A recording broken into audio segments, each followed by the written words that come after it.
आपके पास ऐसे group of disorders हैं जिनके अंदर जो है मेलिग्नेंट वाइट सेल्स की एक्यूमुलेशन हो जाती है, मेनली आपके बोन मैरो के अंदर और ब्लड के अंदर। जो एबनॉर्मल सेल्स हैं वो सिम्टम्स काज करते हैं। उसमें दो मेन वजह आ जाती है आपके पास, एक है बोन मैरो फेलियर और दूसरा है इन्फिल्ट्रेशन ऑफ ऑर्गन्स। जो बोन मैरो फेलियर है ना, उसमें किस तरीके से बोन मैरो फेलियर होता है ये है कि नॉर्मल बोन मैरो जो होता है अडल्ट्स के अंदर, वहां पर हिमेटोपोइसिस हो रही होती है। मेटोपोइसिस का मतलब है कि आपको जो ब्लड सेल्स हैं, कंप्लीट रेड ब्लड सेल्स हों, व्हाइट ब्लड सेल्स हों, प्लेटलेट्स हों, नॉर्मली वहां पर बनते हैं। लेकिन यहाँ पर क्या है, यहाँ पर क्योंकि कैंसरस कंडीशन है, यहाँ पर बोन मैरो के अंदर जो सेल्स हैं वो एबनॉर्मल बनना शुरू हो जाते हैं। लाइक आपका जो है डब्ल्यूबीसीस हैं, वो एबनॉर्मल बनना स्टार्ट हो जाते हैं। वो जो डब्ल्यूबीसीस एबनॉर्मल होती हैं, तो कैंसर का आपको पता है कि जो कैंसर जो होते हैं, एक तो इसमें ये होता है कि एबनॉर्मल सेल्स बनते हैं, जो सेल्स हैं मेलिग्नेंट होते हैं, खराब होते हैं। दूसरा आपको पता है कि इनका सेल साइकिल बहुत इनका फास्ट होता है, कि ये प्रोलिफरेट करते रहते हैं, इनके ऊपर किसी भी किस्म की ब्रेक नहीं लगती, कोई चेक एंड बैलेंस नहीं होता। सो ये जो है डिवाइड करते रहते हैं, जिसका से आपको जो है ट्यूमर्स देखने को मिलते हैं। अब बोन मैरो के अंदर का सिनेरियो होता है कि आपके डब्ल्यूबीसीज हैं, वो इमेच्योर जो फॉर्म्स हैं, एबनॉर्मल फॉर्म्स हैं, वो जो है बनती है, वो जो है प्रोलिफरेट करती हैं। और इतना ज्यादा प्रोलिफरेट करती हैं कि बोन मैरो के अंदर हर जगह जो है वो ब्लास्ट ही ब्लास्ट बड़े होते हैं, या फिर एबनॉर्मल सेल्स ही बड़े होते हैं।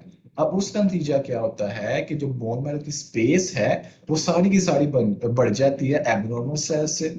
सो जो नॉर्मल सेल्स होते हैं उन्हें जो है वो जगह नहीं मिलती कि वो जो है अपना जो है वो उनकी फॉर्मेशन हो सके। लाइक यहाँ पर क्या है कि डब्ल्यूबीसीस की इन्वॉल्वमेंट है, कि डब्ल्यूबीसीस में मसला है। लेकिन इसका नतीजा क्या होता है कि इतने ज्यादा एबनॉर्मल सेल्स हैं कि वो जो इतनी स्पेस एक्यूपाई कर लेती हैं कि जो नॉर्मल सेल्स है ना, उन्हें भी डिवाइड होने के लिए जगह नहीं मिलती। लाइक आपके आरबीसीस हैं, एरिथ्रोपोइसिस हो रही है, एरिथ्रोपोइसिस भी इम्पैक्ट हो जाता है, उसके ऊपर भी इफेक्ट होता है, वो भी अच्छी तरीके से नहीं होती। इसी तरीके से आपके पास प्लेटलेट्स बन रहे होते हैं, प्लेटलेट्स के ऊपर भी इफेक्ट होता है कि वो भी जो है उनकी जो फॉर्मेशन अच्छी तरीके से नहीं हो रही होती। वजह क्या है कि जो एबनॉर्मल सेल्स हैं वो सारे के सारे उस जगह को घेर लेते हैं। और जो आपके पास जो बाकी नॉर्मल सेल्स भी अगर हैं, लाइक इरिथ्रोपोइसिस है, आपके पास जो है प्लेटलेट्स की फॉर्मेशन है, वो उनमें मसला नहीं है। लेकिन जो दूसरी जो उसमें काज आ रही है, ये आ रही है कि बोन मैरो सारा का सारा जो है एबनॉर्मल सेल से बढ़ गया, जो है डब्ल्यूबीसीज है उससे बढ़ गया। उसका नतीजा क्या होगा कि आपके पास न्यूट्रोपीनिया तो पाया जाएगा, कि जो आपके पास फंक्शनल जो सेल है ना, फंक्शनल डब्ल्यूबीसी वो कम होंगे, इसलिए आपसे कह रहे हैं न्यूट्रोपीनिया। हालांकि टीआरसी आपके पास ये भी लिखा होगा कि रेस्ट कर जाती है, लेकिन वो होती है टीआरसी रेस्ट इसलिए करती है कि उसमें जो एबनॉर्मल सेल्स हैं वो ज्यादा होते हैं, जिस वजह से आपको टीआरसी ज्यादा शो होती है। लेकिन जो फंक्शनल सेल्स है ना वो कम ही होते हैं, जिसका उसने लिखा हुआ है कि न्यूट्रोपीनिया देखने को मिलता है, यानी कि न्यूट्रोफिल्स का जो काउंट है वो कम हो जाता है। अब अगेन है मेरी बात के ऊपर जो मैंने आपको की चीज समझाई है, अनीमिया भी देखने को मिलता है। अनीमिया की मैंने वजह बता दी है कि इरिथ्रोपोइसिस इफेक्ट होगी, जब आरबीसीज नहीं बनेंगे तो अनीमिया हो जाएगा। इसी तरीके से जो है थ्रोम्बोसाइटोपिनिया पाया जाता है, जो है प्लेटलेट्स की फॉर्मेशन है वो भी इफेक्ट होती है, तो आप लोगों के पास जो है थ्रोम्बोसाइटोपिनिया पाया जाता है। सो इसलिए ल्यूकीमियास में जो है जो सिम्टम्स पाई जाती हैं उनमें अनीमिया भी पाया जाता है, उनमें न्यूट्रोपीनिया भी पाया जाता है, उनमें थ्रोम्बोसाइटोपिनिया भी पाया जाता है। आपने पहले जो है अनीमिया स्टडी की, मैंने आप लोग को अनीमियास करवाई। अनीमियास में मोस्टली हमने देखा कि मसला क्या आ रहा था, आपके जो है आरबीसीज कम थी या इमोसिस हो रही थी या एचबी कम थी, इतनी प्रॉब्लम थी। लेकिन ये जो अब ल्यूकीमियास हैं, ये जो है ये जरा ज्यादा कॉम्प्लिकेटेड सिचुएशंस एंड डिजीजेस हैं। इनमें कैंसर है, तो कैंसर में जो चीजें हैं वो बहुत ज्यादा खराब होती हैं। तो इसमें अनीमिया भी है, इसमें थ्रोम्बोसाइटोपिनिया भी है, इसमें न्यूट्रोपीनिया भी है। ये तो हो गया बोन मैरो फेलियर की वजह से। दूसरा आपके पास जो पॉइंट है वो है इन्फिल्ट्रेशन ऑफ ऑर्गन्स। अब जो आपके पास एबनॉर्मल सेल्स हैं, जब वो आपके जाते हैं लिम्फेटिक सिस्टम में या फिर जो बाकी आपके ऑर्गन्स हैं, वहां पर जब वो जाते हैं तो वहां पर जाके प्रॉब्लम काज करते हैं। लाइक आपके लिवर में जाएंगे तो वहां पे प्रॉब्लम होगी, स्प्लीन है, लिम्फ नोड्स है, मेनिंजेस है, ब्रेन, स्किन और टेस्टिस। तो जहां पर भी ये जो है एबनॉर्मल सेल्स हैं जाते हैं, तो वहां पर जाके वो जो है उस लोकेशन के रिलेटेड स्पेसिफिक जो सिम्टम्स होती है वो काज करना शुरू हो जाते हैं। लाइक आपके जो लिवर स्प्रे में जाएंगे वहां पे हिपैटोस्प्लेनोमेगाली हो जाएगी। लिम्फ नोड्स के वाले से जो है आप लोगों के पास वहां पर भी जो है क्लिनिकल आपके पास प्रेजेंटेशन आएगी। मेनिंजेस जो है, ब्रेन है, स्किन और टेस्टिस है, वहां पर भी उसके रिलेटेड जो है आपको क्लिनिकल सिम्टम्स जो है आप लोगों के पास होती हैं, आप लोगों को देखने को मिलती हैं। सो ये तो हो गया एक जनरल सा ओवरव्यू, मैंने आप लोगों को बता दिया कि एबनॉर्मल सेल्स करते क्या है, बोन मैरो फेलियर करते हैं, जिस वजह से अनीमिया देखने को मिलता है, न्यूट्रोपिनिया देखने को मिलता है, थ्रोम्बोसाइटोपिनिया देखने को मिलता है। दूसरा ये है कि बाद में एबनॉर्मल सेल जब है आपके ऑर्गन्स में इन्फिल्ट्रेट कर जाती हैं, तो वहां पर जाके वो जो है प्रॉब्लम काज करते हैं। अब हम आ जाते हैं क्लासिफिकेशन के ऊपर, जो हमने जो है ल्यूकीमिया स्टडी करनी है। 4 ल्यूकीमियाज मेनली हमने स्टडी करनी है, 2 अक्यूट हैं, 2 क्रोनिक हैं। सबसे पहले जो क्लासिफिकेशन है वो हम करते हैं इनटू अक्यूट एंड क्रोनिक। कि आपके पास एक यहाँ पे अगर मैं ल्यूकीमिया लिखूं, तो ऐसे इस साइड पे मैं लिख दूंगा ये आपके पास अक्यूट है, और इस साइड पे मैं लिख दूंगा क्रोनिक ल्यूकीमिया है। So acute leukaemia and chronic leukaemia. अब अक्यूट की फर्दर आगे 2 टाइप्स हैं, एक माइलोइड टाइप है और एक लिम्फोइड टाइप है। ठीक है, एक माइलोइड टाइप है AML, और दूसरी आपके पास क्रोनिक जो आप सॉरी इसमें जो है आपके पास लिम्फोइड की टाइप है वो है ALL। और इस साइड पे जो आपके पास है क्रोनिक है, सो क्रोनिक के अंदर भी आपके पास दो टाइप्स हैं, एक माइलोइड ओरिजिन की है और एक लिम्फोइड ओरिजिन की है। अगर तो माइलोइड ओरिजिन की तो उसे आप नाम देते हैं CML का, और अगर आपके पास लिम्फोइड ओरिजिन की है तो उसे आप नाम देंगे CLL का। सो 4 हमें जो है स्टडी करने हैं। एक्यूट में हमारे पास आ जाएंगे AML और ALL, और जो आपके पास क्रोनिक है उसके अंदर आ जाएंगे CML एंड CLL। अब अक्यूट और क्रोनिक का मतलब क्या है, इसमें आप लोगों के पास मेनली आ जाता है कि अक्यूट जो आपके पास है, इसमें जो सिम्टम्स होते हैं ना वो एब्रप्ट सिम्टम्स देखने को मिलती हैं। कि अभी मसला शुरू ही हुआ है तो आपको फौरन सिम्टम्स आप लोगों को देखने को मिल जाते हैं विद इन दी। इसका मतलब कि ऑनसेट जो है ना आपके पास फास्ट होता है, सिम्टम्स आप लोगों के पास फौरन देखने को मिलते हैं। जबकि जो क्रोनिक ल्यूकीमिया है ना, ये बैक डोर जो है, बिहाइंड द कर्टन कह लें, ये जो है अपना सारा कारोबार करते रहते हैं, और आहिस्ता आहिस्ता इसकी जो सिम्टम्स है ना वो आप लोगों को देखने को मिलती हैं। सो एक्यूट में जो ऑनसेट ऑफ सिम्टम्स होता है वो बहुत ही फास्ट होता है, जबकि जो क्रोनिक ल्यूकीमियाज होते हैं इनमें जो ऑनसेट ऑफ सिम्टम्स होता है वो आप लोगों के पास स्लो पाया जाता है। सो एक्यूट ल्यूकीमियाज, क्रोनिक ल्यूकीमियाज। आगे फर्दर हम जो है माइलोइड में चले जाते हैं और लिम्फोइड में चले जाते हैं। तो एक्यूट में आ जाता है हमारे पास AML एंड ALL, और क्रोनिक में हमारे पास आ जाता है CML एंड CLL। सो ये आप लोगों के पास जो है वो क्लासिफिकेशन है ल्यूकीमियास की। ठीक है, अब अगला पॉइंट जो है ना वो जरा सुनिए, ये भी इंपॉर्टेंट पॉइंट है कि अक्यूट ल्यूकीमियास जो होती हैं इनमें मैंने आप लोगों को बताया है कि जो ऑनसेट ऑफ सिम्टम्स है वो फास्ट है। इसमें जो मसला है वो भी फिर मतलब कि बहुत तेजी से पीछे हो रहा होगा। इसमें अब मसला क्या होता है कि एक्यूट ल्यूकीमियास होते हैं ना, इनमें ब्लास्ट जो सेल्स हैं वो बहुत ज्यादा इंपॉर्टेंट हैं।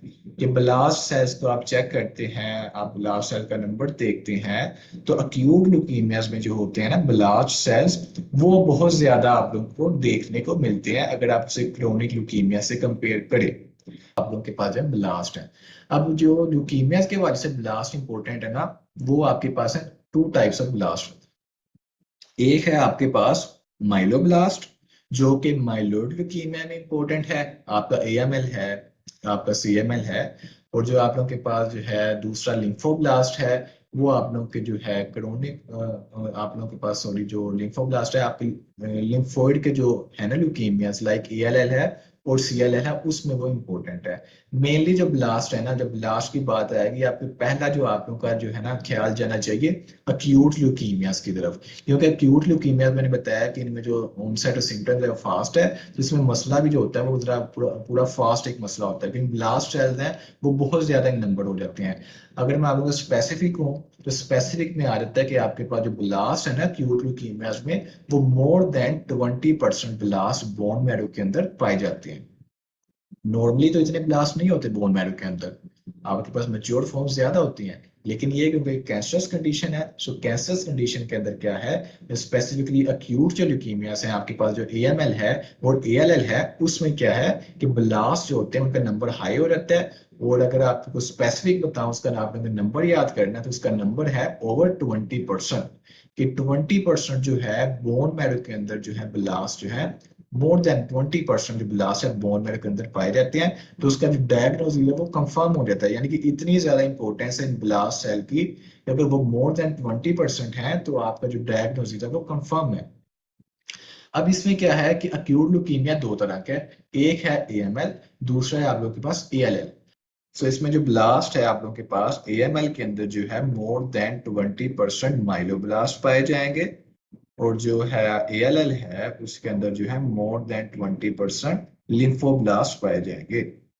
ये पॉइंट जो है ये भी इंपॉर्टेंट है। उसके बाद जो है ये आप लोग के जो है पास्ट में अगर आप देखें तो उसमें उसने पूछा हुआ है कि what are blasts, how can you differentiate between a myeloblast and a lymphoblast. तो माइलोब्लास्ट और लिम्फोब्लास्ट का जो कंपैरिजन है वो भी मैं आप लोगों को जो है अगली स्लाइड्स में मैं बताता हूँ।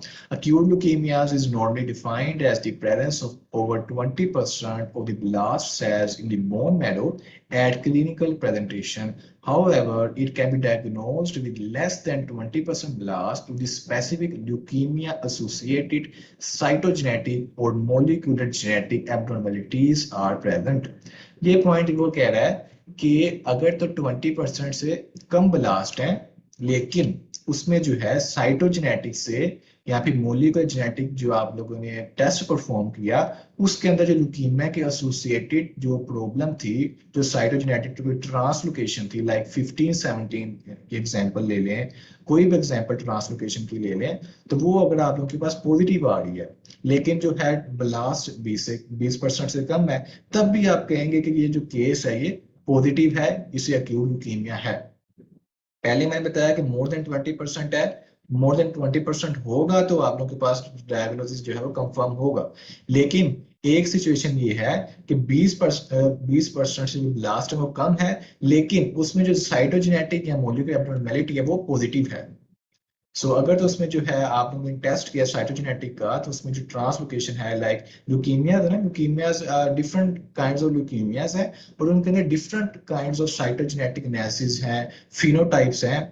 फर्दर में आगे आप इधर डायग्नोसिस होता है, मजीद बताते हैं इस हवाले से, वो जो है स्पेसिफिक ल्यूकीमिया के हवाले से होती है।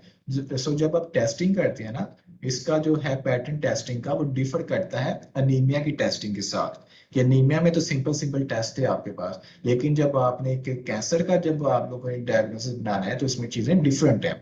इसमें स्टार्ट आप सीबीसी से ही करते हैं कि आप लोगों के पास सीबीसी के ऊपर क्या चीजें शो हो रही हैं, वहां पे आप टीएलसी वगैरह को चेक करते हैं, उसके बाद फिर फर्दर आप टेस्टिंग करते हैं। लेकिन इसका जो टेस्ट जो आपके पास डायग्नोसिस कंफर्म होता है ना, इसमें मेनली आपके पास डायग्नोसिस कंफर्म होते हैं फिनोटाइप से, और आप लोग के पास जो है जो होता है साइटोजेनेटिक एनालिसिस आप लोगों के पास होते हैं।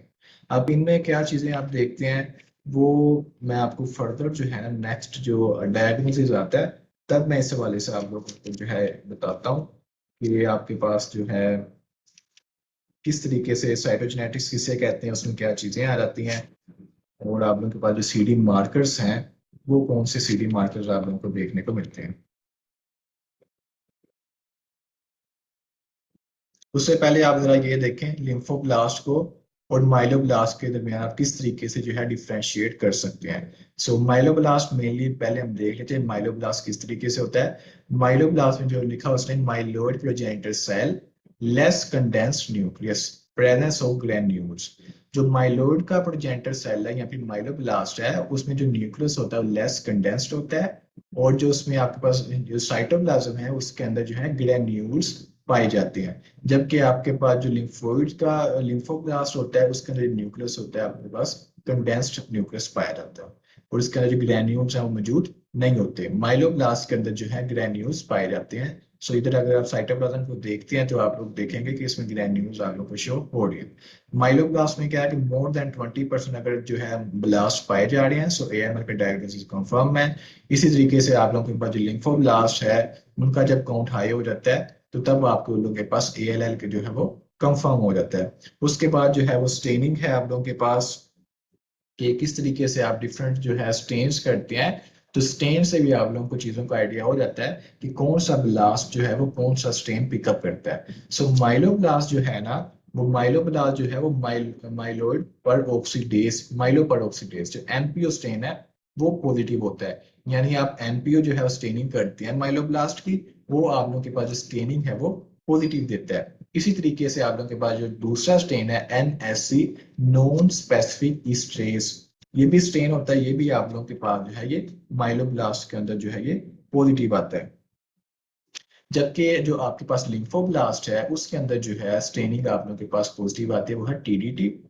और इसके अलावा जो आपके पास है पैस पॉजिटिव। सो लिम्फोब्लास्ट के अंदर जो है टीडीटी पॉजिटिव होता है और पैस पॉजिटिव होता है। ये डिफरेंस जो है ये आप लोगों के लिए जो है लाजमी है समझना। अगेन मैं रिपीट कर देता हूँ, माइलोब्लास्ट किस तरीके से होता है, इसमें कुछ चीजें मैं एक्स्ट्रा भी आपको जुबानी बताने लगा हूँ। सो नोट डाउन जो है आप चीजों को कर सकते हैं।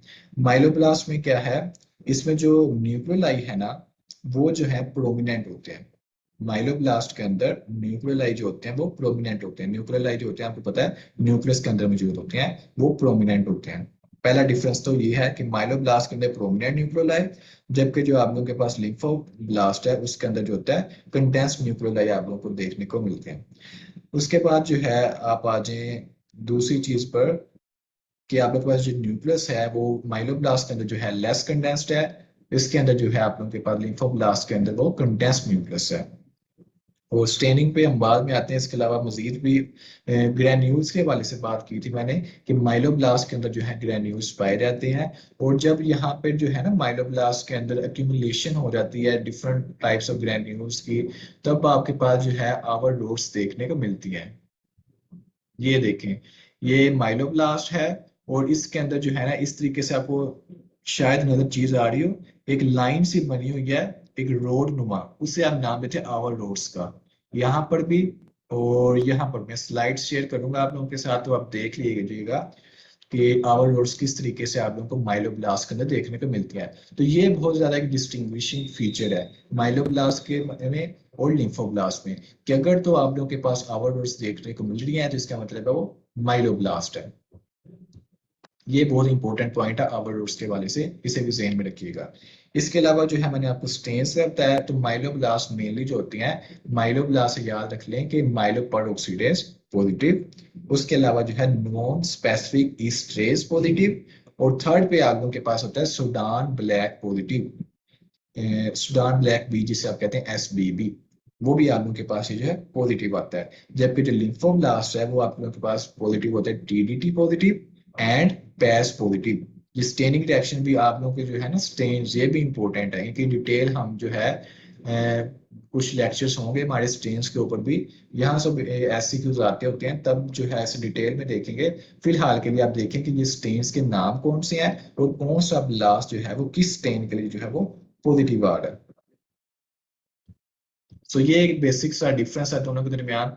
और मैं आप लोग को जो साइटोजेनेटिक्स का और फिनोटाइप का बता रहा था, तो फिनोटाइप इसमें जो है उसे आप स्पेसिफिकली नाम देते हैं इम्यूनोफिनोटाइपिंग का। इसमें इम्यूनोफिनोटाइपिंग होती है और आप लोगों के पास होती है जी साइटोजेनेटिक एनालिसिस। सो इसमें जो है आप वो किस तरीके से डायग्नोसिस बना सकते हैं अपना। आप सबसे पहले तो जो है वो CBC रिपोर्ट देखें, CBC के ऊपर चेक करें कि WBCs का काउंट किस तरीके से आ रहा है, कौन सा लीनिएज कम है या ज्यादा है, उसकी बेस पे आप फर्दर टेस्टिंग करें। आपको ब्लास्ट देखने को तो नहीं मिले पेरिफेरल स्मीयर के अंदर, क्योंकि जब बोन मैरो के अंदर ये ब्लास्ट होते हैं ना तो आहिस्ता आहिस्ता ये ब्लड के अंदर भी आ जाते हैं। तो ब्लड के अंदर भी आप लोगों को जो है ब्लास्ट देखने को मिलते हैं। तो उसमें आप जो है उसकी फिर फर्दर स्टेनिंग करें, कौन सा स्टेन पॉजिटिव आता है, उसमें आवर डोट्स हैं कि नहीं है, उसकी बेस पर भी आपको पता चल जाता है कि माइलोब्लास्ट है या कि ये आपके पास लिम्फोब्लास्ट है। लिम्फोब्लास्ट होगा आपका शक जाएगा ALL की तरफ, अगर माइलोब्लास्ट होगा आपका शक जाएगा AML की तरफ। उसके अलावा आप जो है इम्यूनोफिनोटाइपिंग कर सकते हैं। इम्यूनोफिनोटाइपिंग में आप CD मार्कर्स को चेक करते हैं। CD मार्कर्स आप लोगों के पास होते हैं ना लिम्फोसाइट की सरफेस के ऊपर, ये मार्कर्स प्रेजेंट होते हैं। जो डिफरेंट टाइप्स ऑफ लिम्फोसाइट्स हैं उनके ऊपर डिफरेंट काइंड्स ऑफ मार्कर्स आप लोगों को देखने को मिलते हैं। उसकी जो है आप लोगों ने नंबरिंग भी याद करनी है कि कौन से लिम्फोसाइट के ऊपर कौन से मार्कर्स पाए जाते हैं। इसके अलावा अल्टीमेटली आपके पास लास्ट जो होता है, आप जो है आप उसकी जेनेटिक टेस्टिंग जो है साइटोजेनेटिक एनालिसिस है, उसमें म्यूटेशंस को जो है आप जो है वो चेक कर सकते हैं।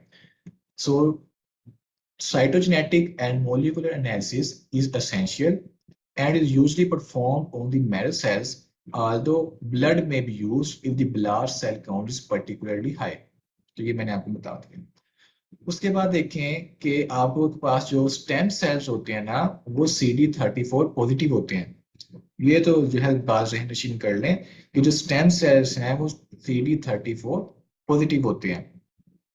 उसके बाद मैंने आप लोगों को बताया कि जो TDT है वो पॉजिटिव होता है, इसके लिए पॉजिटिव होता है आप लोगों के पास जो है लिम्फोब्लास्ट। सो आप लोगों के पास जो है एएलएल है। एएलएल की वजह फर्दर टू टाइप्स होती हैं, एक बीएएलएल होता है और एक टीएएलएल होता है। कि स्टेम सेल CD34 पॉजिटिव, ये तो क्लियर कट है। एएमएल में देखें जरा, एएमएल में कौन से मार्कर्स पॉजिटिव हैं? CD13, CD33, CD117।